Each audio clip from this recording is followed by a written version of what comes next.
Hi. Today we're going to talk about crystals and crystallography. So this is really the building blocks of mineralogy.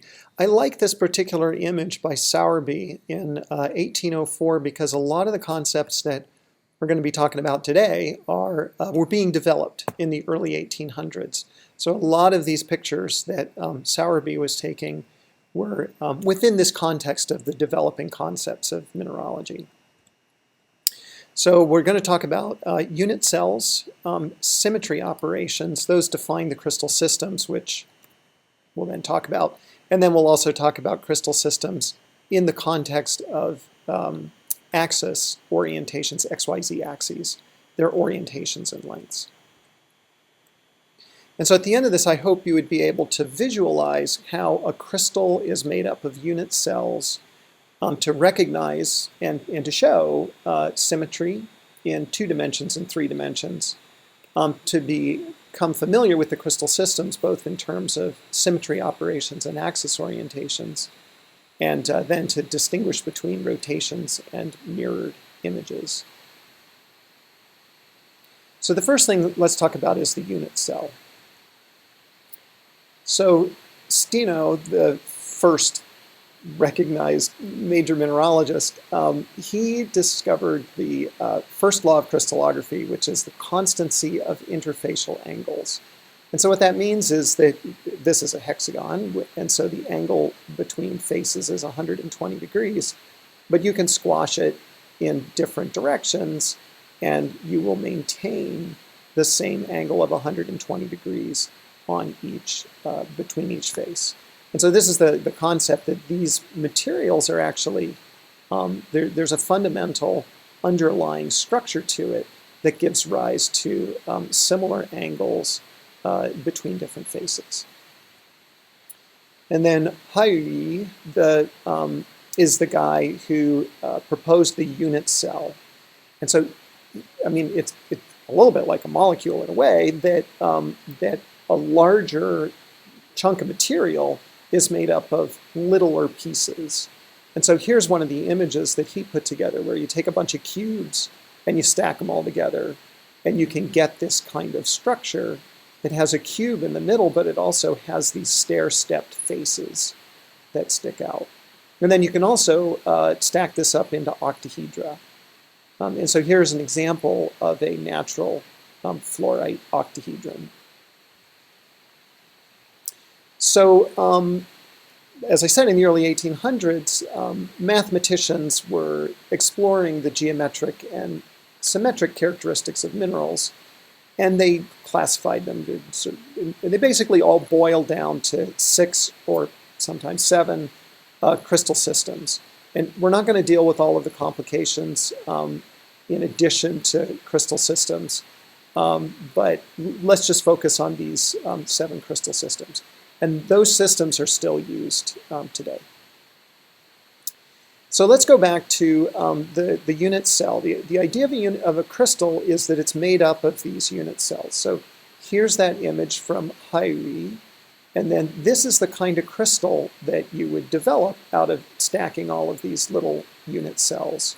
This is representative of commonly seen in garnet crystals. So here's an example of some garnet crystals, and you can see the 1, 2, 3 faces there, 1, 2, 3 faces there, 1, 2, 3 faces there. So the idea is that there is an underlying structure that gives rise to this crystal. And I want to get back to that concept of a molecule. It's not an atom that's packing together. It's not even a molecule that's packing together, or a polyhedron like an SiO4 tetrahedron.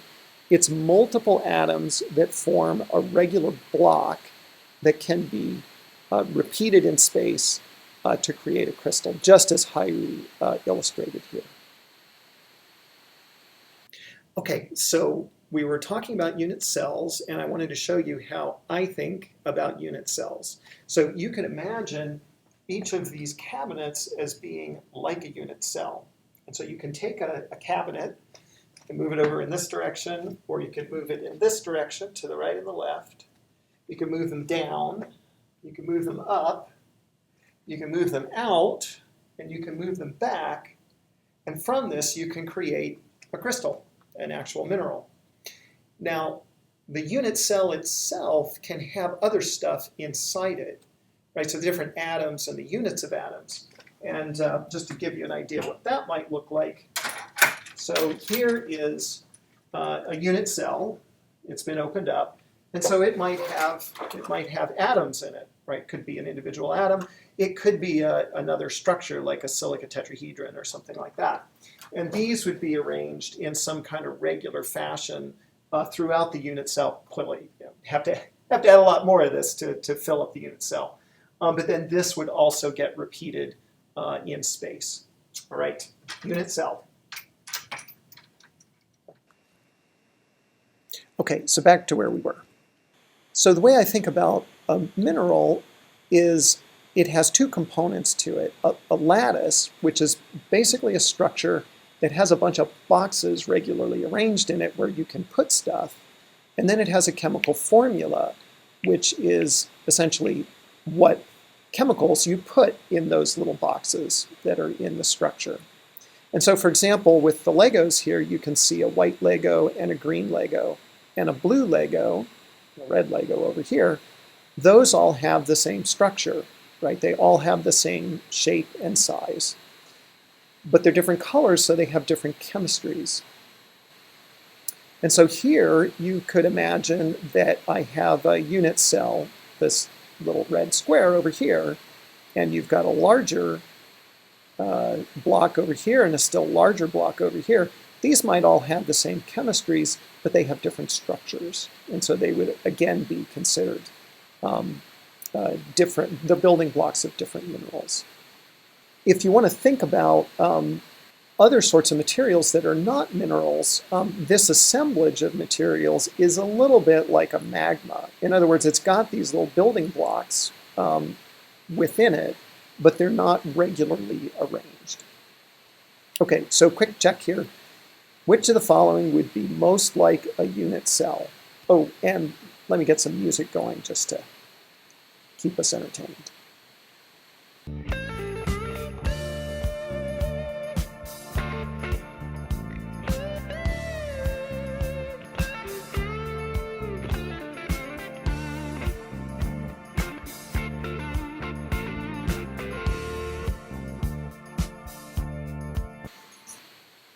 Okay, so the answer is Another Brick in the Wall.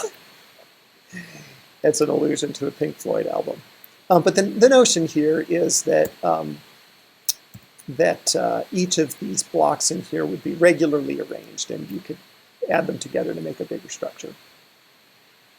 So at this point, I would hope that you could visualize how unit cells are put together to produce crystals and crystal faces, basically this concept from Haile. So now let's talk about symmetry, because this is really where the notion of the crystal systems came from. So what we're talking about here is a three-dimensional structure, and you can think of it as, well, we call it a parallelepiped, but it's a block of material with parallelograms for faces, and it's defined by three different axes, A, B, and C, and if you move this around, you move these blocks around, then you can fill space. Right, so that's fairly straightforward to understand. You can also fill space with mirror planes and rotations, which are symmetry operators.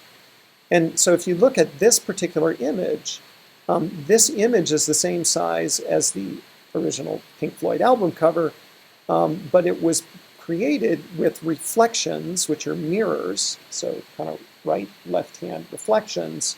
You can also do it with rotations, but in this case it's reflections, and so this part is a reflection of this part, and this part is a reflection of this part. And you can see I didn't do it quite right because there's a little bit of mismatch here. But basically, you take one block, you mirror it here, you mirror this whole thing, and you get this entire structure.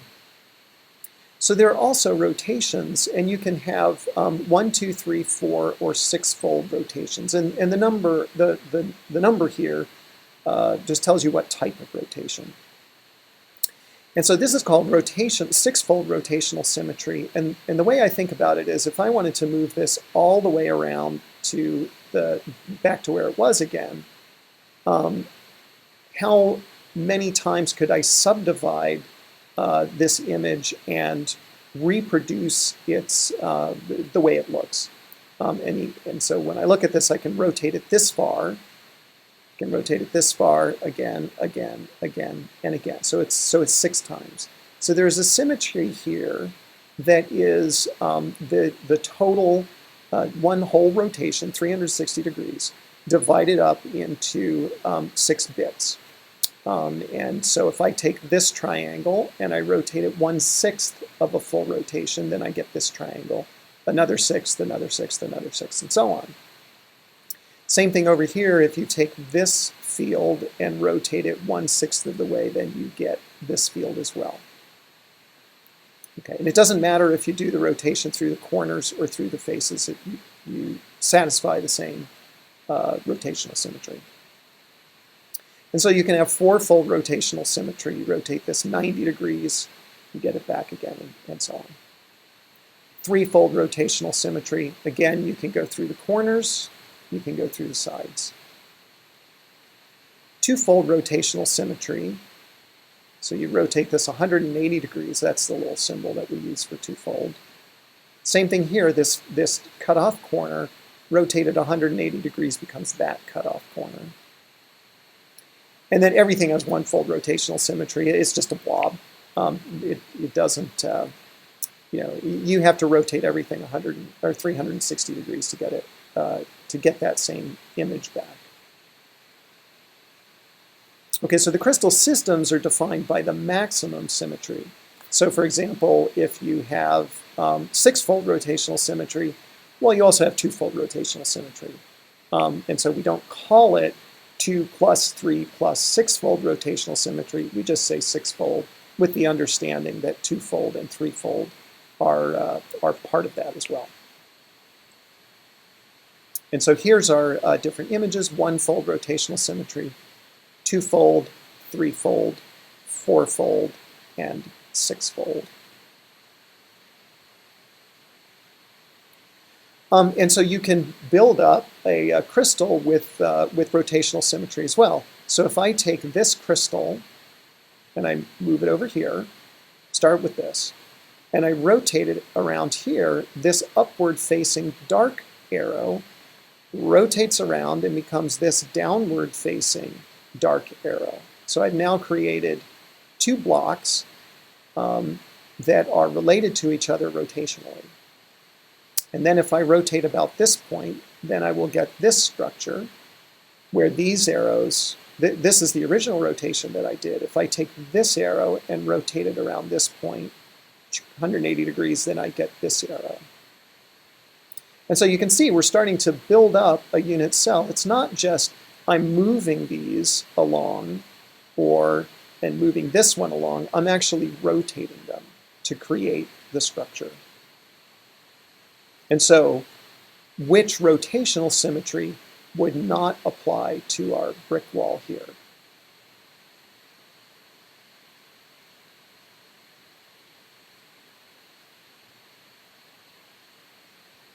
And the answer is 3-fold, right? So 2-fold, take this corner, put it over here.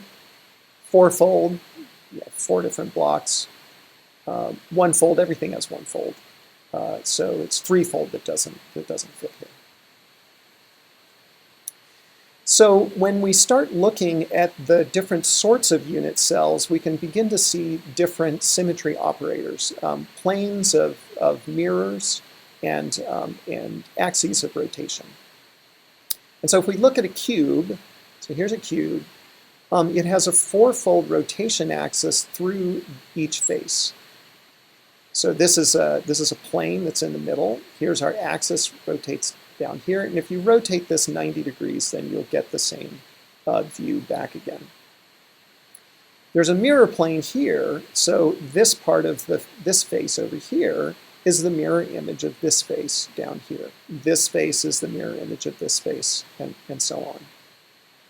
This mirror plane is perpendicular to the 4-fold axis, and so we would define this, we'd describe the symmetry as 4 over m.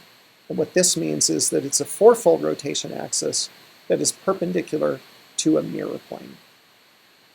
And there are three of these. They run through each opposing face. So there's one in this direction, there's one in that direction, and there's one in this direction. So there are three 4 over m structures in here, symmetry features.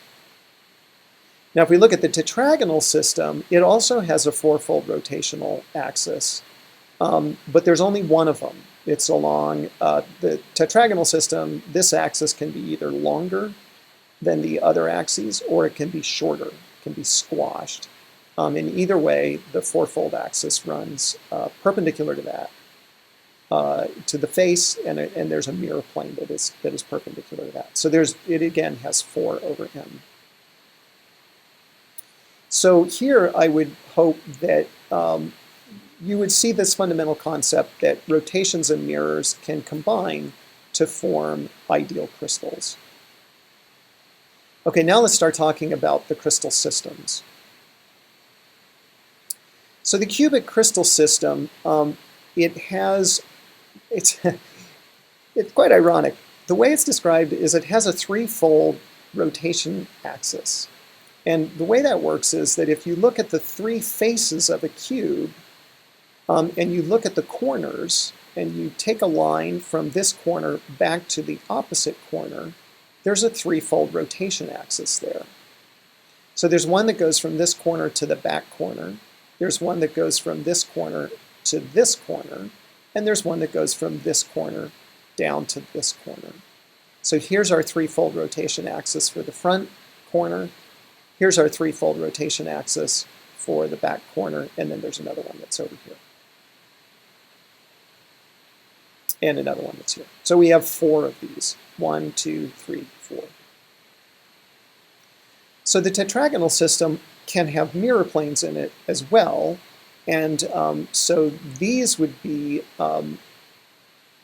these mirror planes have 2-fold axes that are perpendicular to them. So if you look at this mirror plane that's cutting through the top of this face and the bottom of this face, there's a 2-fold rotation axis. So if you look at this face right here, and you rotate it 180 degrees, you get the same rectangle back again. So that's a 2-fold rotation axis. It's not a 4-fold, because if you rotate this 90 degrees, then the face is running this way. So 2-fold, 180 degrees, and there's a mirror plane that's perpendicular to it. So here, there will be a 2-fold rotation axis that is 2-fold rotation axis that is perpendicular to the mirror plane. Now there are these 2 mirror planes. There are 2 other mirror planes. One runs from corner to corner, so it comes down like that. And the other one runs corner to corner like that. Right? Because remember, the symmetry doesn't have to go just through faces. It can also go through corners. And so the 2-fold rotation axis would actually be going through these 2 edges here. The cube can have a lot of other symmetries to it. This is what I was talking about, that you can have a mirror plane that goes from corner to corner and includes the edges. So that's a 2-fold rotation axis. There's another one here, and there's another one here. And if you count them all up, then it turns out there are 6 of those, and so you get this feature 2 over m, 2-fold rotation axis with a mirror plane perpendicular to it. And so this is what defines the cubic crystal system, is actually these 3-fold axes.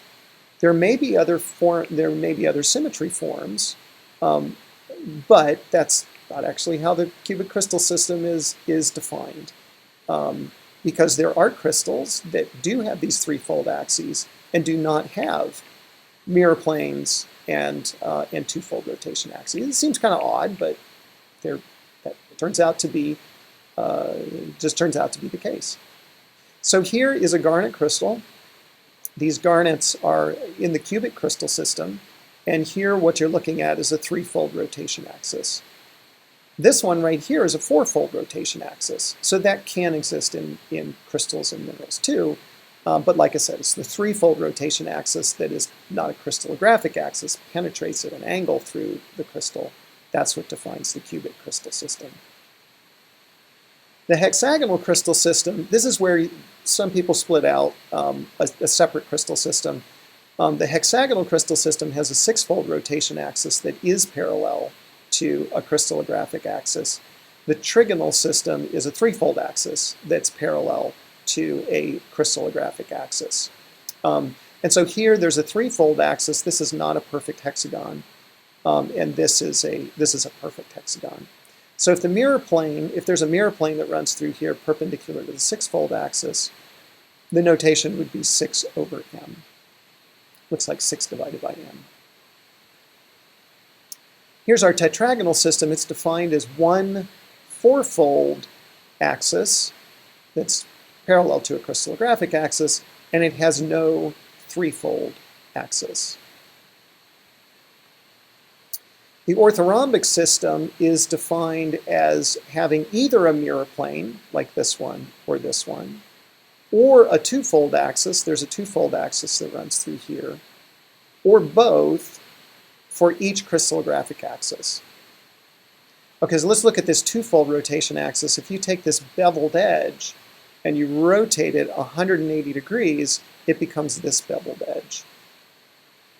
So that's one axis. There's a mirror plane that runs in this direction that's perpendicular to a different axis. And there's another mirror plane that runs in this orientation that's perpendicular to this axis. So here we have a mirror plane perpendicular to this axis, a mirror plane that's perpendicular to this axis, and a twofold rotation that is parallel to the third axis. Orthorhombic system. Monoclinic system has one crystallographic axis that has either a twofold axis or a mirror plane, or it can have both. And so here in this sort of wacky looking structure, there's a mirror plane that runs through here. So this sort of inclined face would mirror across this mirror to produce that face. And then triclinic has only one-fold symmetry, so it's some sort of blobby thing that doesn't have any symmetry to it. Okay, let's take a quick stretch here.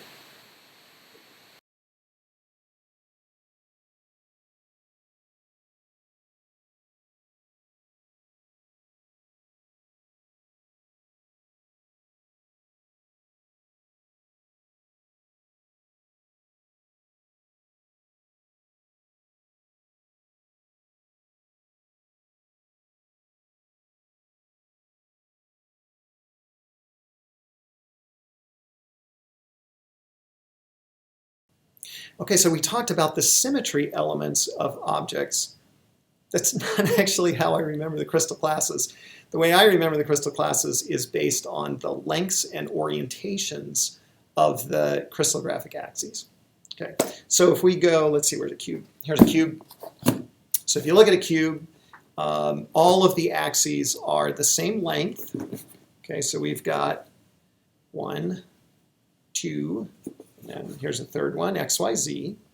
And they're all the same length, and they're all perpendicular to each other. Cubic crystal system. All right, so now if we do the hexagonal crystal system, or trigonal, so if we just use trigonal, A1, A2, A3, okay, so these are all 120 degrees to each other and all the same length. And then there's the one axis, the C axis, that is perpendicular to the plane, so perpendicular to each of these axes, and it's a different length. So A1, A2, A3, same length, 120 degrees to each other, C axis perpendicular to the A axes, and a different length. And you'll see the same thing for the trigonal, you'll see the same thing for the hexagonal crystal system as for the trigonal crystal system. A1, A2, A3, 120 degrees to each other, different lengths than the C-axis. What next? Tetragonal. So here's our tetragonal volume. And so two of the axes are the same length and perpendicular to each other. And then the third axis is perpendicular to those two, so they're all three perpendicular to each other, but two of them are the same length, A1 and A2. And then the third one, the c-axis, is the one that is a different length. And remember, there's the sort of squash tetragonal system where this axis is shorter than these. And then there's the elongate tetragonal system where the c-axis is longer than the A1, A2 axes.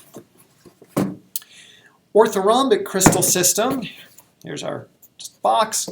All three axes are perpendicular to each other. So here we've got 1, 2, and then 3. And they're all different lengths. So your average box, orthorhombic crystal system, all perpendicular to each other, all different lengths. Now monoclinic, it's really where you get to monoclinic and triclinic that things become a little more intuitive in terms of how to remember the crystallographic axes. So if we just look at two of these, so here is one shorter axis and one longer axis, and they are perpendicular to each other, but different lengths. And then if you look at the plane that is made with those two axes, the third axis is oriented at an angle to the two perpendicular axes. So it has two axes that are perpendicular to each other, one axis that is inclined, mono, one, inclined, so monoclinic. So that defines a monoclinic crystal system. And then, so let's go back to the monoclinic crystal system for just a second. So if you take a monoclinic crystal, and remember there's the one axis that is inclined with respect to the others, and you shear it obliquely, so you shear off in that direction, and then similarly underneath it you shear off in this direction. Then you are inclining all of the axes with respect to each other, and then you get a volume that looks like this, where if you look at any one face, none of these axes are perpendicular to each other. So all three are inclined to each other, triclinic, inclined. So triclinic crystal system.